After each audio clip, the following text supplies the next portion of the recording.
word is Dad? I think Dad has made some excellent progress today. Your dad, he's a fun guy, right? And I love him so much, and I think he's the greatest dad in the world.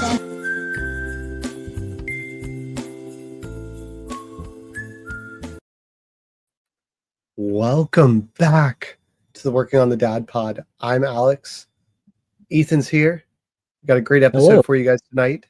Tonight we are talking about extracurriculars, and this is something that we've touched on before, but like many things, I mean, I think we are trying to come back to some old topics, especially as our perspectives change, as new life experiences give us different insights. Before that, we'll do a little story time. After that, we will work on the dad bod. But before we get into any of that, this is your reminder to like and subscribe wherever you get your podcasts, especially on YouTube, where we post our episodes a little bit early. And just a helpful note, if you're looking for any of our episodes or want to find them or want to read some short, witty bios about us, you can head to workingonthedadpod.com. With all that business stuff out of the way, Ethan, how you doing tonight? I'm okay. I'm better now, and I'll get to that. So I'm gonna go right into story time to answer this question. So today, my wife had a work trip to Philadelphia. Got home around 8:45 p.m. So I knew today was going to be an entirely solo dad day, from wake up, breakfast, drop off, going to work, picking them up, figuring out dinner. I kind of failed on the figuring out dinner part. So when I picked them up from school, which I made good time, better than I thought I would, I said, "Hey, what do you want to do for dinner tonight?"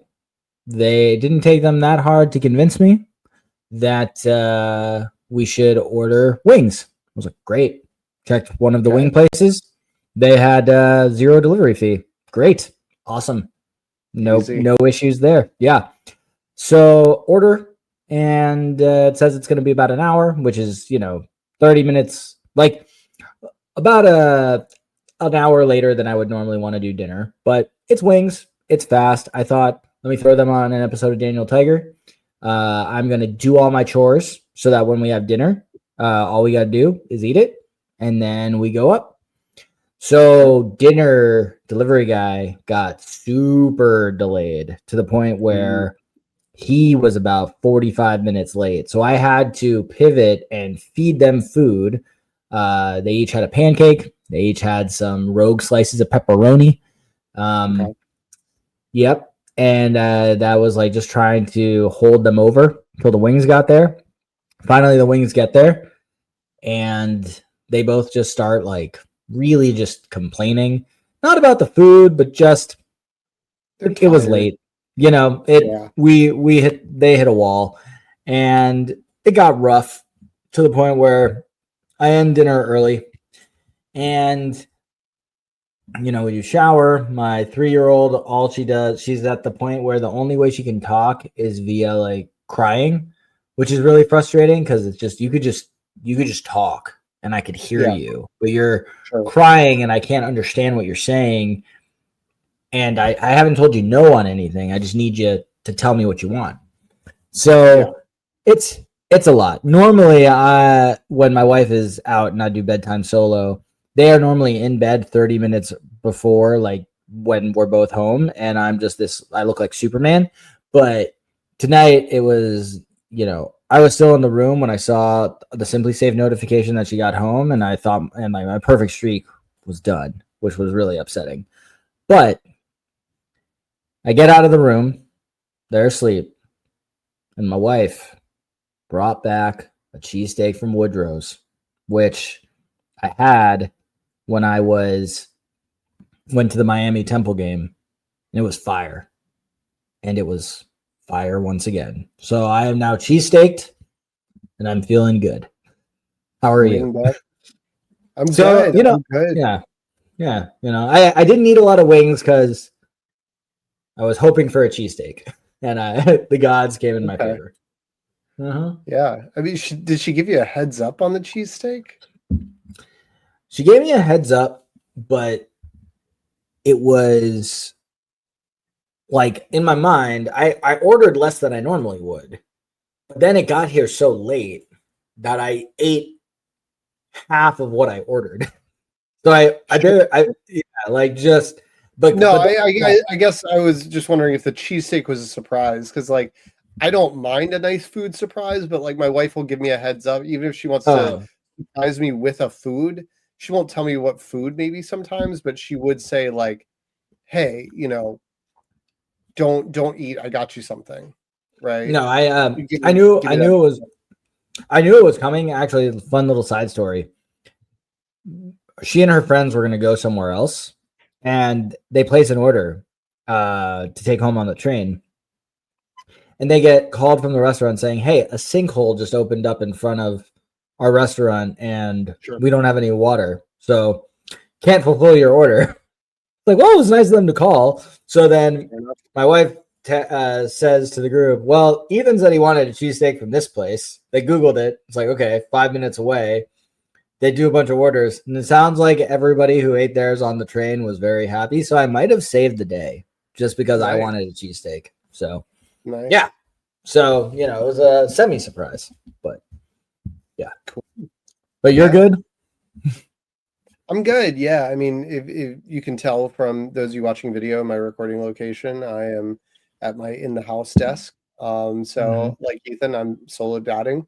Little longer term, my wife left this morning, 4:30 a.m., butt crack of dawn, to take a flight. She's going on a girls' trip up to Portland, Maine this weekend. So fun trip for her. I was out last weekend for Thursday through Sunday, so it's all fair play. Totally don't mind it. But yeah, had a little bit of that same kind of dinner experience where we had to run up to Dick's Sporting Goods, do a curbside pickup for a camping pillow for my son to nap with because he's been complaining about not having a pillow at nap. And so and we sent a full size pillow because I was like, okay, I'll give you a pillow. We got extra pillows in the closet. And I just sent him a pillow and a pillowcase. And then he said his teacher wouldn't let him use it. It was kind of a whole thing. Or his teacher couldn't find it. I was like, it's a giant pillow. How could you not find it? Whatever. Okay. Eventually, got him to got the pillow a week and a half later to him at nap.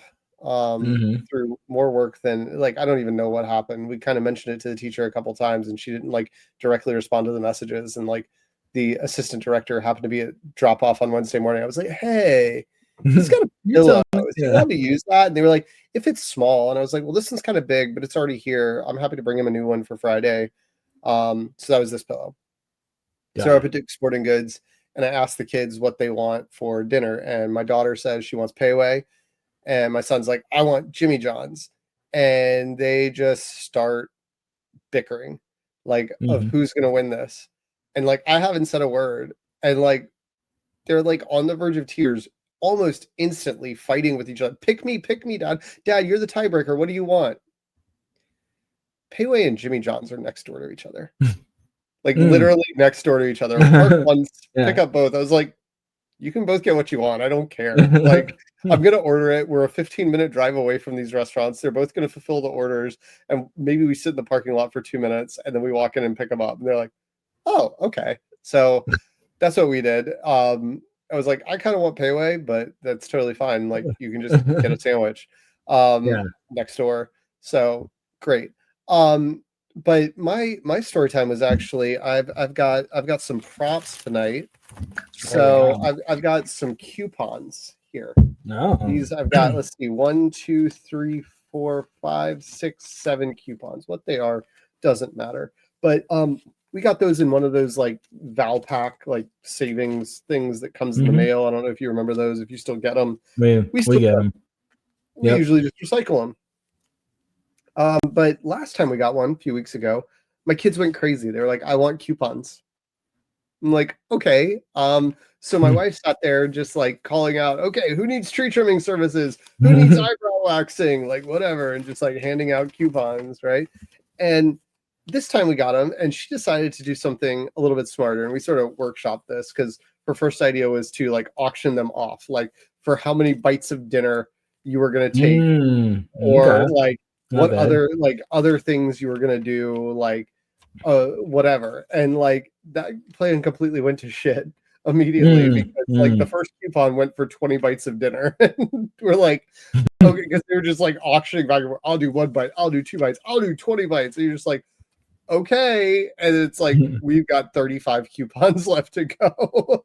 This is not or 31.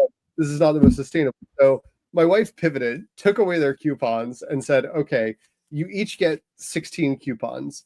And basically what happens is the reason I have these coupons is because anytime they do something that they're not supposed to do, I take away a coupon. And on Sunday, my wife's getting in late on Sunday, so she won't be here for dinner. I gave them the option of 3 local restaurants, all like dad approved, that are like kid friendly places that I would be willing to take them solo for like a sit down meal, or maybe not completely sit down, but that's the point of these places. And so I'm like, all you need by Sunday afternoon is 2 coupons total between you. Now, I told my daughter, if my son, because let's be honest, he's going to run out of coupons first. Like, if he runs out of coupons, you can give him some of your coupons, but if he loses them, like, you both need a coupon. If you won't give him your coupons and he runs out of coupons and then he does something else, dinner's off, right? So I have no idea how this is going to go. This feels like it's very much bribery, but like, I'm just sort of like, I threaten a coupon and these are precious currency in our household now. And they're like, no, don't take a coupon. I'm like, okay, well, like, you don't, like, if I'm talking to you like this, I'm talking to my daughter like this, I've taken a couple coupons away from her because she's like raising her voice and yelling at me. I was like, hey, that's not how we're having this conversation. If you can't regulate yourself, if you can't get back to where I'm at, then I'm going to take a coupon, right? And then a few minutes later, she'll sass off and I'll go, okay, that's a coupon. Let's not let that happen again, right? And it's because it's not like this like immediate, I'm a little worried because it's not like an immediate consequence for your action, but it's just like watching these piles of coupons are just sitting on our dining room table. And so like they just watching them go down a little bit. So like I said, I have 7 here out of 32, which means there are 25 left for the taking. We'll see if they make it. Not on the best pace so far, but hopefully they're learning. So yeah, that's what we're trying. And next time one of those Valpak comes in the mail before we immediately recycle it, I will. Well, we actually don't do the immediate recycling anymore because my mother-in-law like opened one and she got the one with the giveaway, like, here's a $100 check. She cashed it, and yeah, so now I'm like, well, I want to check, so I do look through them. Yeah, sure. But I mean, like, I got so, if you need a patio enclosure or wholesale fencing installation and repairs or hurricane impact windows and doors, or the face wardrobe. Yeah, we've got some professional makeup. So yeah, I mean, I can hook you up if you need any of those deals. But yeah, that's kind of what we got going on. Very nice. Should we get into a little bit of extracurriculars? Yeah. So when I suggested circling back on this today, it's because we are last weekend. Half of the extracurriculars come back. The other half come back this weekend. So yeah, we're at critical mass right now, and I will explain why. So I'm going to go right off the gate and say my wife and I are terrible at editing because, one, our kids enjoy everything that they're doing. So, we don't want to take an activity away from them if it makes them happy. We also, I've talked about how in this area, there's a lot of priority registration for people currently enrolled. So, if you get out, you might not get back in. So it's kind of a gamble. So we are, come this weekend, when things get back, we're going to be at complete critical mass because ballet is Saturday mornings, as it was. Gymnastics is no longer Sunday morning because my older daughter started Hebrew school kindergarten. So that's now Sundays from 9 to 12:15. Soccer comes back this weekend. So for my older one, So she will, after Hebrew school, she and I will have soccer practice at 3:30 on Sundays, which, I'm the coach, so it's my activity too. Because we no longer have Sunday gymnastics, gymnastics is now Monday after school. We did that this week. And that was a long day because my daughter, the smaller one, is 6 to 6:45. The older one, 6:25 to 7:25. So it's a long time to be there. It's also an activity for us that's not walkable. So that involves one of us taking the car, and then just the other one should stay back and make dinner so that the night's like not too late. So that's the thing. Swimming lessons start back up again, and unfortunately that one's like a non-negotiable. We want to just get them both water trained as soon as we can so that we can drop this activity. But of course they both couldn't get on the same day. So one is Tuesday after school, the other one is Thursday after school. We have nothing on Wednesday, nothing on Friday. And then this coming Sunday is when my younger daughter starts her first soccer with all of her friends in her preschool class. We didn't want her to be the only one who didn't want to do it or didn't do it.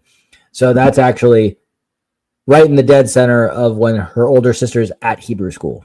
So we have reached critical mass. Yeah. Yikes. Yep. And full next week I'll be able to tell you how it all went. Yeah. Well, if you need a coupon to save on any of those activities, I'm your guy. Yeah. So I mean, for us, we pared down a little bit, right? And really how we went about it is like my wife and I talked about it a little bit from our perspective of like we didn't want to take away things that our kids liked, but we felt like my daughter, when you ask her, especially my daughter, because she's got a much more robust schedule than my son, just where we are, what we have available, there's not nearly as much for my son to do. Like there's not what I would call organized team sports. There's like intro to basketball or soccer at the Y, but it's just kind of preschoolers being chaotic for 40 minutes in the gym. And so with my daughter, it was like you ask her about Girl Scouts. Yeah, I want to do that. You ask her about the gardening club that some of her friends are in, Junior Master Gardeners. Yeah, I want to do that. Ballet. Yeah, I want to do that. Gymnastics. Yeah, I want to do that. Like she says yes to everything, but she also then clearly shows signs of like fatigue, having too much on her plate, dragging to like do it because she also like has this introverted streak where she just wants to curl up and read a book and like not be bothered. And so she'll get home from school and then have to go to an extracurricular and be like really frustrated that she has to do it. And so we're like, okay, we came up with the point system. The point system is pretty standard as it sounds, but we basically thought about, okay, how often does this meet, right? The Girl Scout troop that she's not yet joined, but is joining soon meets every other week. So that's like a factor. The Junior Gardeners Club meets once a month. And so that was a factor. But like ballet, we're like, okay, if you're doing ballet or dance in general, like you can have one class for this many points. And it was like everything was 1 to 3 points. But like also remembering that like my daughter wants to do ballet because she wants to do the Nutcracker. And the Nutcracker, ballet, she's in ballet, a tap jazz combo, and an acro dance class. And so we're like, okay, you've got those, but then if you add the Nutcracker, that's 3 classes combined on Tuesdays and Thursdays. Ballet and tap jazz are back to back at the studio. But I'm like, you add the Nutcracker, and then you've got Saturday rehearsals from now until like Thanksgiving, essentially. And I'm like, so that's a lot. Plus like a couple different shows going on in there. So we gave everything different points and we said, okay, you have this many points. And I don't remember exactly how many points we said, but it was like, she also wanted to join the swim club at the Y. And I'm like, you're not like that good of a swimmer. Like you're supposed to be able to do like all 4 major strokes before you can do that and swim the length of the pool. I haven't seen that. Like you can get yourself out of the pool and you can swim a few of the strokes pretty well, but like going in a straight line isn't quite yet your forte. If you want to practice it, great. So we gave her these points and we had her pick the various things that she wanted to do and like have to prioritize and say, okay, well, you can't do this and you can't do this together because that takes up all your points. That's how she ended up in the acro dance class, because the acro dance class was just like a 1-point add-on to be doing this third class with dance, versus I'm like, you're already going to the studio, you've already got like the stuff, versus gymnastics was 2 points.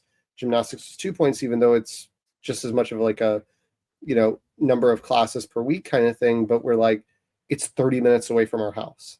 It's really far, right? And so like getting you down there and getting you back like kind of monopolizes the whole evening. Like the thing starts at 5:30, ends at 6:30, we're home at 7, you got to eat dinner, and then we're getting ready for bed shortly after 7:30. So she ended up foregoing gymnastics. And we had to do a little bit of a balancing act there, where my son, that's his one thing that he wants to do. He wants to do gymnastics. Like he wants to do like soccer and basketball and all that stuff in general, but like the organized actual class thing that he has available that he really wanted to do at this age was gymnastics. Well, we found that there was a class on Tuesday mornings that he could take for his age group down there. And on Tuesdays, he's with my mother-in-law, and she lives 10 minutes away from the gymnastics studio versus our 30 minutes away. And so she's able to just take him while she has him, picks him up from the Y and takes him. So we're like, okay, great. We'll pay for the gymnastics. We'll get everything set up, and then you'll go with grandma. And so that's kind of how we've done our schedule, because we just didn't want to be overloaded with stuff where my daughter is just saying yes to things in a vacuum because she's not looking at a holistic picture of like how much she's really got going on. And I think we may increase the point spend in the future if we feel like she can handle it. But she kept basically, there was a few things she wasn't doing that were on her list, and she kept saying, I want to do this, I want to do this, I want to do this. And it's like, okay, pick, prioritize, because we want you to have an even amount of things. And once we turn it on, you're not going to be able to turn it off for 6 months to a year, depending on the commitment of this thing. So I actually didn't think that's how you were going to go with the point system. I honestly thought you were, when you first said point system, I thought you were going to have her like rank them, like her points. And then, then that's how you use, but no, I see it's like a points budget. Okay. Got it. Yeah. We actually did this. I will say we actually did this with my daughter for, with both of our kids for Disney World too, right? This Christmas trip we're planning. We downloaded a spreadsheet from somewhere that had like a list of all the rides. And we kind of did the same sort of calculus of like, does this require an extra fast pass to not wait in line for an hour plus? Does this, is this in high demand? Is this, whatever kind of thing? And rides got between 1 and 3 points based on sort of how in demand they were. And we gave them, I want to say like 12 points per day per park. And it wasn't so much a like, this is all you get to do, but it's like, you pick these things, we'll prioritize these things, and we can guarantee that you can have 12 points worth of your day. And then whatever time is left over, we can pick and choose from the rest of the list, but the things you didn't prioritize. And so it was really interesting. My son, who can't do math yet, I'm not trying to fault him for that. He's 3, but he was at like 18 points at every park. And we're like, all right, man, you got to cut some stuff. But it's a fairly effective system to like show kids the number and be like, hey, like this is what you've got. This is your menu, and you can only spend a certain amount of your budget here. So that you can't just say, yeah, I want to do everything. I want to do everything all the time. And then everybody's kind of going crazy because your schedule is so jam packed. Right. Yeah, no, that makes sense. I mean, our situation is slightly different because, unlike your daughter, my older daughter, she genuinely loves the thing she's doing. So it's hard to make the cut.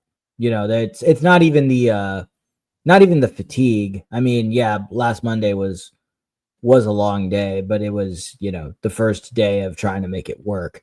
But I will say that she, she wants to do actually wants to do all the stuff. We've asked her about other activities, and she has said no when it doesn't sound like something she wants to do. But we also, gymnastics. Yeah, we have to drive to, like, stone's throw. It's like a mile, but it's not like a walk with them. Right. Just how to get there, and then soccer is a drive, and Hebrew school is a drive. But everything else, walk from our house. So it's more just we've realized we just have less days that are ours. Yeah. So yeah, Makes sense. yeah. Yeah. Yeah. Which ones do you wish? Like, I have my answer to this, and I can go first if you want. But what are the things that your kid does that you wish they didn't like so much? Well, I wish we were done with swim lessons. I wish they were both water safe, because then we don't have to do that. And, I can't complain too much. It's county swim lessons. It's walkable. It's $60 for 6 sessions. But man, like, would be great if they were a little more convenient and consistent with their times, where if it was every Tuesday at 6:00 was this age group and we just knew that. But no, a lot of the stuff that would be good for my younger daughter, because most of them require parents accompaniment. It's like Tuesdays at 11:30. And goes, so this is just for like homeschool kids or parents who work from home. Like it's the only thing you offer right now. So that's super frustrating. But I like doing soccer just because it's something we do together. It's not my favorite sport. But yeah, I mean, honestly, like when I went into this, I want swimming to be done because it's the least convenient of all of them. And I don't dislike gymnastics. In fact, I just learned from this new teacher, because we've only dealt with the Saturday, Sunday people, that on the weekday, there's this new teacher.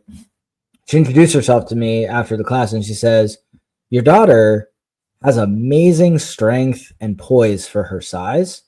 And she's really good. And I said, okay, like good as in I need to start taking gymnastics seriously, or like good as in she has a good time. She goes, or you're just giving me a really nice compliment. Yeah. And she's like, oh no, like if she wants to pursue this, she's got the skill. And I'm just thinking, crap. Like I don't want gymnastics commitment. Okay. That sounds terrible. Yeah. And I always wonder, I think there's some kids that, stay heavily involved in all the things, like building up that resume kind of thing until they go off to college, like they're just always doing. And I mean, obviously, I think we were a couple of people that stayed heavily involved once we were in college and knew people like that just were always busy, always doing something. But there's also the hope that I think there's some kids that like find their lane, find their niche, and then like really gravitate towards like one or two things that they're really into. And part of me hopes that for my kids, but at the same time, I'll support them either way. The one thing for me that like I could really be done with is the dance, and my daughter enjoys it. And so it's tough where I'm like, it's a very like selfish, I could be done with it. Right. Like there's the swimming aspect. We need to get our son back into swim lessons because we got him some swim lessons. He was doing great. And then he took like the winter time off from not swimming. And now he just like developed like the irrational fear of like putting his head underwater, right? He could be sitting on the steps of a concrete in-ground pool, like just dip your head under while you're sitting there, completely low stakes. And he's just like, no, I'm not going to do it. Right. And we went through this like with my daughter, and now she does perfectly fine in the water. It's something they've eventually got to get over, and I think got to get over themselves a little bit. But we've been meaning for some time to get him into swimming lessons, but like kind of wanted to see if we could hire someone to do it in our pool, which is still not fixed. So hoping that we can get that done sooner rather than later, because obviously that's like just a general like safety concern. especially where Sure. we are, and he's got plenty of access to pools and things like that. And because he doesn't like putting his head underwater, he doesn't get like too curious, right? He's not like, I'm gonna try it out. Like, I'm brave, I know what I'm doing. It's the opposite of like, I'm gonna stay away from there unless there's an adult anywhere near me and like wants to go in with me, and I'm gonna yell at them until they go in with me because I want to go in, but I'm not gonna go in there by myself because that's way too scary. And I'm like, that's okay. That's okay for right now. But he's also a little bit of a wrecking ball and like could fall in. So but with the dance thing, it's the number of practices, and it's the like she has to have a different outfit for every class. She needs different shoes for every class. Like, thankfully, one of her classes is at acro and they go barefoot. That's fantastic. But it's just like, it's like multiple shoes to wear. And, she's in that age still where like feels like she's upsiding shoes every 6 months, Right. and like, I've got to go run out and get her tap shoes this weekend because her tap shoes are getting too small, and, that kind of thing. But more than anything, it is the dance studio. And like, they are one of maybe two in town. They're definitely the biggest. They're definitely the most common. And it's the one that her friends go to. I wouldn't switch studios over this, but like, I always find their communication sorely lacking.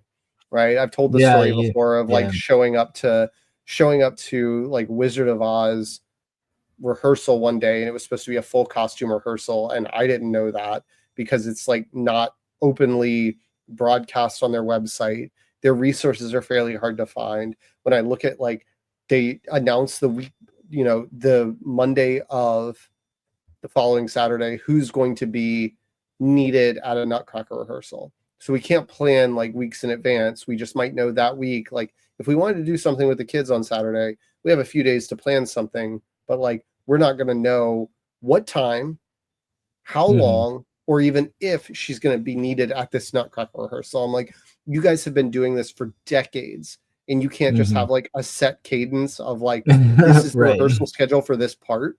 Like, it's the same performance. It's the Nutcracker. Like, they're not changing this up every year. And I remember going through this last year, and I'm going through it this year, where like, I've still got to text my wife at some point, either tonight or tomorrow, and be like, hey, I'm looking at this list and I'm 90% sure that she needs to be there at 3:15, but I can't tell if X, Y, and Z up here is like abstractly referring to a part, like a group that her specific role is in, because she's an angel and a sugar plum fairy. I found the angels, but there's some references to candy that I'm like, it's not exactly as it's printed in the cast list, and it makes me think maybe this is the sugar plum fairies. I don't know. I don't know. That kind of level of communication. And I've like asked several times, like, hey, can I be added to like the email list? Because like, my wife typically handles the dance stuff. She's usually picking her up and taking her to dance. But I'm like, on the off chance I do it, my wife is also terrible about sharing that information with me, which is why I've got to text her while she's in Maine to like be like, hey, this thing that you said she needed to do on Saturday, I just want to make sure I have the right information, because again, I don't want to show up, and the information doesn't specifically say like what the dress code is for these things. And I'm like, I'll send you in your ballet clothes without any other information, but I want to make sure that like, you're not going to get penalized for practicing in a pink leotard when you should be in a tan leotard or something like that. And I'm just, which is dumb. I'm like, does that actually impact your ability to practice? No. But again, how's her hair need to be? Right? Do we need to do a bun? Do we need to do a pony? Do we need to do something? Whatever. So yeah, it's all a little bit like ridiculous and frustrating, like the level of coordination to get all those things in the right spot. So I'm like, if at some point my daughter phases out and gets tired of dance, I wouldn't be sad. Let's put it that way. Yeah. I'm like you. I hope that they each find one or two things they really love. And frankly, I've got no problem with the idea of them being, like, for me, I was a 3-sport athlete in college, because in Southern California, there's like not really in high school. Sorry. Because there's not really a winter. So, you know, soccer is a winter sport instead of being the same time as football. And I only did soccer because in high school, I thought the idea of baseball conditioning was pointless. So I said, if you want me to run all winter, I'll play JV soccer because that actually has a purpose. So, you know, I did that, but, and also, you know, it just, whatever. I could drive. It was not a burden on my parents. And I said, it's soccer. I'm terrible. You don't have to go to any games. Show up to senior night in 4 years, right? That's really all I said. Yeah. And that's how I kind of was too, where like I played tennis mostly in high school, and I wasn't so great that I felt like my parents needed to come. But I also feel differently about like school sports or school extracurriculars, because like if you're staying late for something and I just have to adjust when I'm picking you up from the same place, like it's that in between transportation where like my daughter gets out of school at 2:00 and then her dance class starts at 3, and you know, on Tuesdays, and 4 on Wednesdays. And so it's just sort of like she's got to come home, we got to pick her up, but we can't just immediately take her to dance. She comes home, and then we got to have a little bit of a battle of like, okay, you've got to get yourself ready for dance. And she's like, I just want to read, or I want to do like they have these reading tests or like educational games sponsored by the school system on the computer. And she uses one of my wife's old laptops, and she wants to get in that. And we like you have to get your ballet clothes on first. You have to get dressed for dance. You have to get dressed for dance. And it's like, and she's got to get her hair done. And her hair is always this thing, because like my daughter has super long hair. Like it is down to her waist because she intentionally refuses to cut it. She wants it to be that long. And I'm like, okay, that's fine. But then she always fights us tooth and nail. And she's got fine hair that like always is pretty tangly, no matter how much we've brushed it, how like unless we've got it in like a super tight braid, it's going to be a mess eventually by the end of the day. Can I ask you a follow-up question on the hair? Is there a generational issue with that? How are her grandmothers with regard to her hair being long?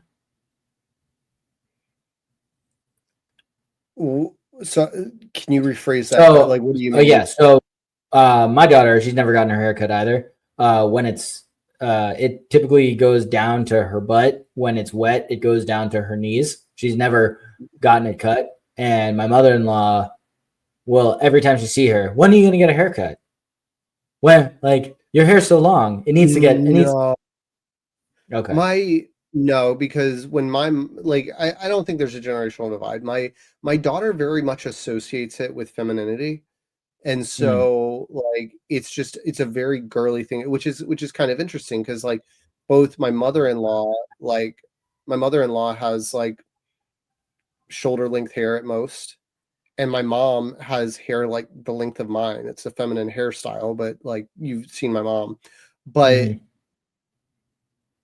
on the flip side, my mom used to have, when I was a kid in elementary school, and then a period when she was in high school, she used to be able to sit on her hair, like have hair that long. And so my mom never has said anything of like, when are you going to cut it? She always goes, oh yeah, my hair used to be that way. And you know, she treats it like a bonding thing, which I think maybe reinforces my daughter's thing. Our thing has never been like, you have to cut it. It's just like, we need you to understand like actions and consequences on less like a punishment scale and more like you always having tangles and always having to brush it every morning, brush it every night, brush it every time before dance. Like there's two things going on. One, you don't like to do it thoroughly yourself. She has the ability to brush her own hair, but she doesn't do a perfect job. She wants to get it over and done with. And then we come through with the brush, and she's like, you're hurting me. It hurts. I'm like, that's because you didn't get all the tangles out. If you want to spend more time doing this, do it.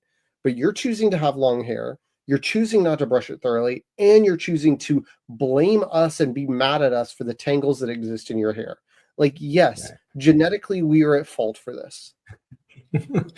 Past that, like, this would be much easier to manage if you agreed to cut your hair, or you chose to brush it thoroughly and completely yourself. And like, no matter how many times we say the only reason there are tangles when we brush it is because you didn't get them out, it's just like talking to a brick wall. Yeah, we're in a similar boat. we've both agreed, when you're ready to cut your hair, you can get a haircut. If you don't want to do it yet, Yeah. you don't have to do it. But if it hurts, it's because there's knots, there's tangles, and we're gonna do our best. But you just got it. That is the cost of long hair. I miss it. Yeah. I do. But there's a cost. So yeah. Yeah.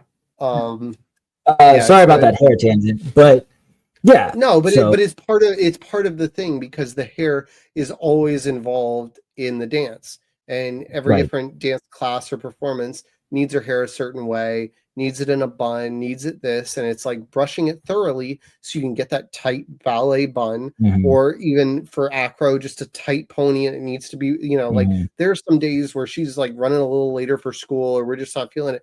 Yeah, the ponytail's looking a little sloppy. Whatever. Yeah. Not the end of the world. Some days she gets it, but like some days she wants to go to school and she might want to have like Princess Leia buns on the side of her head. Well, it's like those got to come out for dance, so we got to take them out. That's enough work, and I'm like, fine, whatever. But it's the complaining for me of like not putting two and two together. Yeah, like you're as much to blame for this. Yeah, for sure. So, yeah, I mean, I think the last thing we sort of had on our agenda was like, how much is too much to balance? And I don't know if you may have a better answer for that next week. Yeah, so we're at critical mass, as I mentioned. Next week will be, so actually, not next episode. The episode after will be the one where it'll be the first day of, because of the staggered soccer starts, it'll be the first day of Hebrew school drop off, soccer practice, Hebrew school pickup, all in a 3-hour period. So that's going to be rough. And it actually has prompted a discussion about, are we about to become a 2-car family? Because we always figured we would just ride out the Camry until it died. And it has exactly 65,502 miles. I know that because the 65,000 mile light just came on. So I have an appointment for that on the 20th. So the thought was, okay, we probably still have like 10 more years on that thing. And it is an 18-year-old car. Yeah. I mean, it's probably going to last you a while. It's probably, Yeah. as someone who this past weekend literally got rid of a 12-year-old Honda, you're probably going to run into some things that are just going to go bad over time and not as a factor of like miles or whatever. Right. But I mean, it had more miles on it. Like, I didn't think I drove much, and like it had 67 on there. There you go. Yeah. So yeah, I mean, and so I think you probably will end up with like some maintenance repairs and things that'll cost you, but like, I mean, that's a whole different discussion and a big whole. Right. And so, we've had preliminary discussions about going full electric to be our essentially new everyday car, and then keep the Camry to be the one where if you got to drive longer than an hour because you don't want to be in a position where you can't find a charging station, that'll be that car, and we'll go from there. So very, very preliminary discussions. I mean, we could take this completely off the rails, but how far is Hebrew school? Oh, Hebrew school is 12 minutes. How far is soccer practice? Soccer practice is like 10 minutes. I mean, what I'm hearing is a bike and a trailer would go a long way for a lot less. A bike and a trailer. That's something. Yeah, like throw the kids in one of those kid seat trailers and bike, man. Yeah. So those look cool. I've seen parents do it in like rain and winter, and I don't understand. Yeah, that would be the big drawback is like you guys have winter. Yeah. So I don't see that. Like I've thought about it. Don't get me wrong. I've thought about the similar, just kind of like the electric bike with the elongated seat where the three of you are in a line. Thought about that, but yeah, no, we might. And I think a very preliminary, but we might lease a I want to look into what it would cost to lease an all electric car. Sure. Yeah. So that's Interesting. that's where we are. Well, My younger brother leases his electric. Yeah. Yeah, if you need any tips on the process, I did a great episode back on our feed. I listened to it. Yeah, no, and I might go back to it. But yeah, no, so I think we're at the point where it's too much. I think we will see if cuz there was an opportunity where it could have been walk to ballet on Saturday mornings and then drive to gymnastics after. But I selfishly was kind of thinking, like, what if this dips into the very few times that Miami's got a noon game? I like college football. I like my Saturdays. Let's see how Monday goes. If this session is not great for Monday, we'll revisit. So for sure. Yeah. Should we work on the dad bod? Yeah. So do you want to go first, or would you like me to go first? I can go first. It's going to be very brief. Yeah, please, because mine's a little more long-winded. I don't have any scale updates that I'm planning to give or anything like that. This morning I was going to the gym with my son, and he looked at me as we were getting out of the car, and he just goes, "Dad, you're really strong." I go, "Oh, thanks, man." He goes, "You're the strongest there is because you're my dad." End of update. Nice. That's what we're here for. That's what we're here for. Good job. Yep. Good job. Nice. I'm like, you're the strongest there is because you're my dad. I'm like, hell yeah, fist bump. Hell yeah. Let's go get it. I wasn't really feeling leg day today, but I got after it because I was like, I'm strongest there is. We're gonna stay at the top of the mountain. There you go.